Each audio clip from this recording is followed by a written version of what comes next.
నేటిదిన వాక్య ధ్యానం కొరకు పరిశుద్ధ గ్రంథాన్ని తెరిచి సామెతల గ్రంథము 2వ అధ్యాయము 8వ వచనంలో రాయబడిన 2వ వాక్య భాగాన్ని చదువుకుందాం. తన భక్తుల ప్రవర్తనను ఆయన కాచును.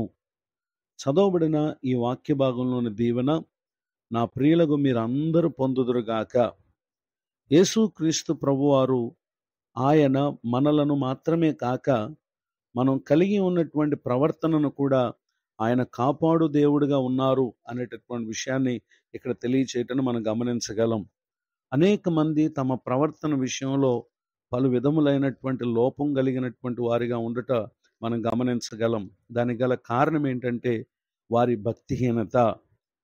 భక్తి కలిగినటువంటి వారి ప్రవర్తనకు ఏ విధమైన నష్టం కలగకుండానట్లు నిశ్చయముగా వారి ప్రవర్తనను కాచే దేవుడిగా ప్రభువారు ఉన్నారు.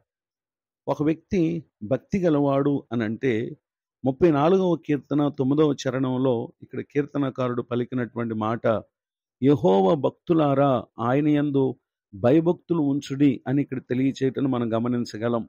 ఎంతమంది అయితే మేము ప్రభునందు భక్తి గలవారమని చెప్పుకుంటున్నారో వారు ప్రభు యందు నిశ్చయముగా భయము కలిగిన వారై ఉండాలి.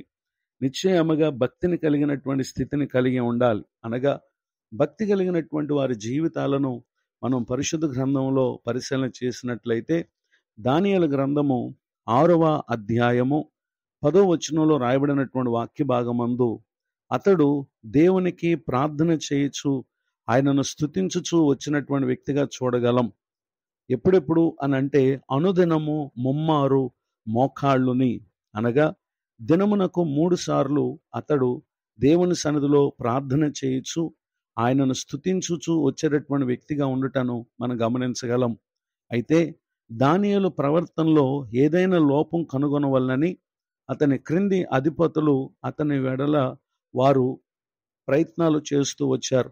అయితే ఏ విషయమందు కూడా దానియేలు గ్రంథం 6వ అధ్యాయము 4వ వచనంలో రాయబడినటువంటి వాక్యంలో అందుకు ఆ ప్రధానులను అధిపతులను రాజ్యపాలన విషయంలో దానియేలు మీద ఏదైనా ఒక నింద మోపవలన ఉండి తగిన హేతు కనిపెట్టుచుండెరు గాని దానియేలు నమ్మకస్తుడై ఏ నేరమైనను ఏ తప్పైనను చేయవాడు కాడు గనక దానియేలులో తప్పైనను లోపమైనను కనుగొనలేకపోయారు. చదవబడినటువంటి ఈ వాక్య భాగంలో మనం చూస్తున్నాం, తన ప్రవర్తనను దేవుడు కాపాడుతూ వచ్చారు. కారణం ఏంటంటే అతడు తన జీవితంలో భక్తి కలిగినటువంటి వ్యక్తిగా ఉండటం మనం గమనించగలం. ఆదికాండం 39వ అధ్యాయము 2వ వచనంలో యోసేపునకు ప్రభు తోడుగా ఉన్న విషయాన్ని గమనించగలం.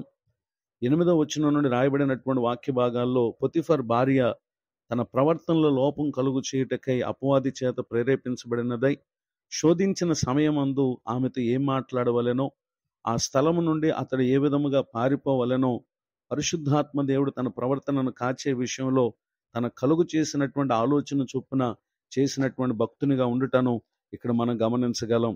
అదే రీతిగా పేతురు రాసినటువంటి 2వ పత్రిక 2వ అధ్యాయము 7వ వచనంలో దుర్మార్గుల కామ వికారయుక్తమైన నడవడి చేత బహు బాధపడిన నీతిమంతుడకు లోతును ప్రభు తప్పించను అనేటటువంటి విషయాన్ని ఇక్కడ మనం గమనించగలం. 9వ వచనం రాయబడిన వాక్య భాగంలో భక్తులను శోధనల నుండి ప్రభువారు తప్పించేటటువంటి దేవుడు అనేటటువంటి విషయాన్ని ఇక్కడ మనం గమనించగలం.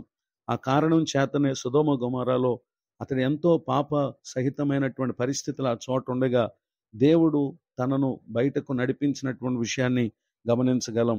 ఈ మాటలు వింటున్నటువంటి నా ప్రియ సహోదరి సహోదరులు, నేడు విన్నటువంటి ఈ వాక్య ప్రకారముగా భక్తికి ప్రాధాన్యత మనం ఇవ్వవలసినటువంటి కారణం ఏంటంటే మనకు ప్రభు ఇచ్చినటువంటి ఆ మంచి ప్రవర్తన మనం ఎక్కడ పోగొట్టుకోకుండా శోధింపబడినటువంటి ప్రతి విషయాలలో ప్రభువారు మనల్ని కాచుటకు ఆయన సహాయం చేసేటటువంటి దేవుడిగా ఉన్నారు. ఇటు దీవెనలకు నా ప్రియులకు మీరు పాత్రలు కావాలని కోరుతూ ఈ మాటలు ముగిస్తున్నాను. ప్రార్థన. కృపగలిగిన మా తండ్రి, మీ కొందనాలు. నేడు విన్న ఈ వాక్య భాగం ద్వారా ప్రవర్తన విషయంలో లోపం కలిగిన ప్రతి ఒక్కరూ నిశ్చయముగా మీ పట్ల భయభక్తులను కనుపరిచి మీరు అనుగ్రహించేటటువంటి ఈ దీవెనకు పాత్రలగునట్లుగా సహాయం చేయండి. దైవజనులను వారి కుటుంబాన్ని సేవా పరిచయను దీవించండి. కృంగిన వారిని లేవనెత్తండి, దుఃఖితులను ఆదరించండి. మరి ఒక నూతన సంవత్సర దయాకిరీటాన్ని పొందిన మా ప్రియులను ఈ నూతన సంవత్సరంలో తమ ప్రవర్తనను మీరు కాచునట్లుగా మీ పట్ల భక్తి చూపుటి యందు శ్రద్ధ గలవారై జీవించుటకు సహాయం చేయండి. ప్రతి ఒక్కరికి ఉన్నటువంటి ప్రతి విధమైన అవసరతలు తీర్చి మీ రాజ్య వారసులగుటకై దర్శించమని యేసుక్రీస్తు నామములో ప్రార్థిస్తున్నాను తండ్రి. ఆమెన్. తండ్రి, కుమార, పరిశుద్ధాత్మ దేవుడు తోడే నడిపించును గాక. ఆమెన్.